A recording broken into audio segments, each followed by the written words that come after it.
Hello guys, আজকের ভিডিওটিতে আমরা জেনে নেব কিভাবে ফটোশপে এই ধরনের পেজ বর্ডার বানানো হয়। তো সবার প্রথমে আমরা একটা নতুন পেজ নিয়ে নিব। কন্ট্রোল এন প্রেস করে নিউ ডায়লগ বক্স ওপেন হবে। এরপরে আমি এখানে পেজ বর্ডার যেটা নেব ওর সাইজ চুজ করে নেব। আমি এখানে আপনার 8x10 করলাম ইঞ্চিতে, রেজুলেশন 300 রেখে ওকে করলাম। এরপরে চার সাইড থেকে চারটে মার্জিন টেনে নেব, রুলার গুলোকে টেনে নিয়ে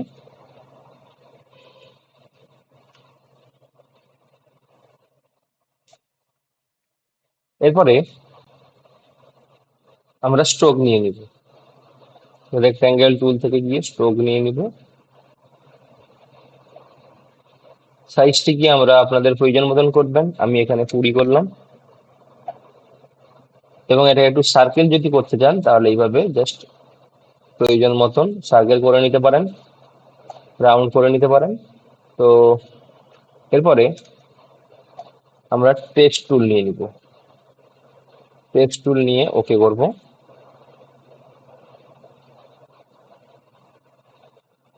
এবার এখানে দেখুন আমি যে ফন্টটি ইউজ করছি সেটা আকৃতি ইমেজ 3। এই ফন্টটি আপনাদের কম্পিউটারে থাকা চাই। এই ফন্টটি না থাকলে কিন্তু এই ধরনের লোগোগুলো আপনারা পাবেন না। এটা একটা ফন্ট এক ধরনের, এই ফন্টের মধ্যে আপনি এগুলো পেয়ে যাবেন। তো আমি সাপোজ এই যদি ফুলটি ব্যবহার করতে চাই, এই ফুলটি আছে এসে, এস টিপলে এই ফুলটি আসবে। তো এই ফুলটি যদি ব্যবহার করতে চাই তাহলে আমরা এস টিপে ফুলটি নিয়ে নিব। যতটা প্রয়োজন ততটা নিলাম।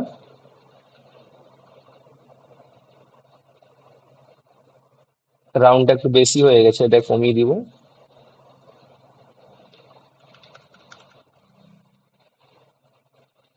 তো এটা কপি করব। কপি করবার জন্য অল প্রেস করে ড্র্যাগ করলে কপি হয়ে যাবে। একই রকম ভাবে নিচে এটাকে বসিয়ে নেব।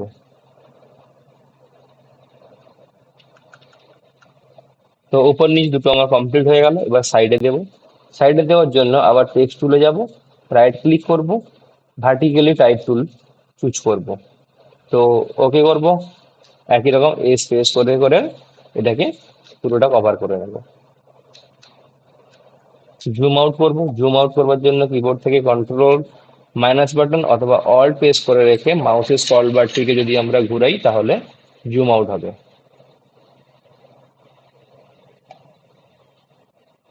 উপর নিচ অ্যাডজাস্ট এবং সাইডে অ্যাডজাস্ট করে নেবেন।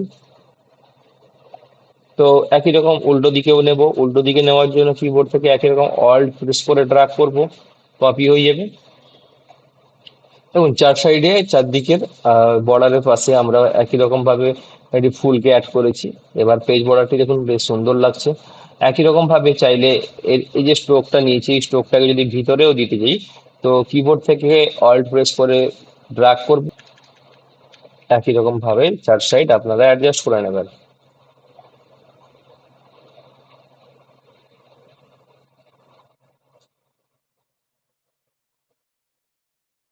অ্যাডজাস্ট করতে অসুবিধা হলে পেজটিকে একটু বেশি করে জুম করে নেবেন, দিলে অ্যাডজাস্ট করতে সুবিধা হবে। যতটা জুম করবেন ঠিক তত সুন্দরভাবে অ্যাডজাস্ট করতে পারবেন।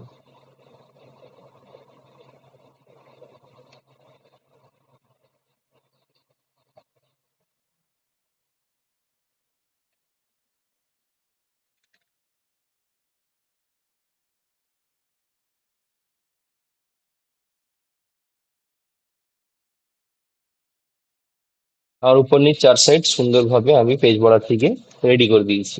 তো এটা হয়ে গেল। এরপরে যদি চান এই ফুল চেঞ্জ করে আপনারা অন্য কিছু দেবেন তো একই রকম আপনারা অন্য কোনো এটাকে জাস্ট ডিলিট করে দেবেন, অন্য কোনো ফুল অ্যাড করতে পারেন। আমি এটা অ্যাড করছি।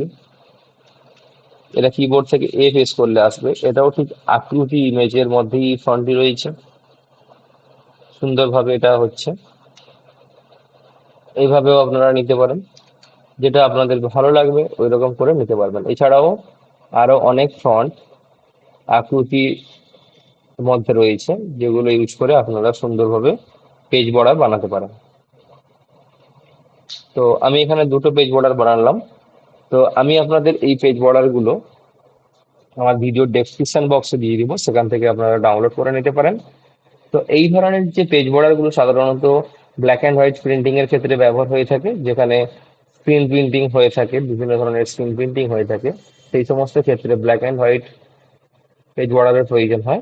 তো আপনারা চাইলে এগুলো সুন্দরভাবে এই পদ্ধতির মাধ্যমে বানাতে পারেন। আজকের ভিডিওটি এই পর্যন্ত। ভিডিওটি যদি ভালো লাগে ভিডিওটিকে লাইক করবেন, চ্যানেলটিকে সাবস্ক্রাইব করবেন। Thank you.